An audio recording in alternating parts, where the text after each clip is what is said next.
Hi everyone, my name is Ranjan Relan and welcome to my course Demonstrating the Business Value of Power BI.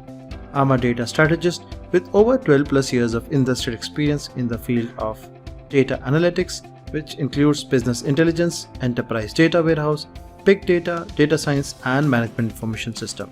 As per Gartner, by 2025, data stories will be the most widespread way of consuming analytics by business. In this course, we are going to study Microsoft's business intelligence tool, Power BI, where we shall learn how analysts can leverage Power BI in order to tell a compelling story so that trusted business decisions can be made. Some of the major topics that we will cover include connect to Power BI and consume data from multiple heterogeneous sources. How do you clean, combine, and transform data? How do you build multiple reports and dashboards on desktop as well as on cloud? Finally, we shall study how can you publish and share those reports and dashboards over cloud, mobile, and emails.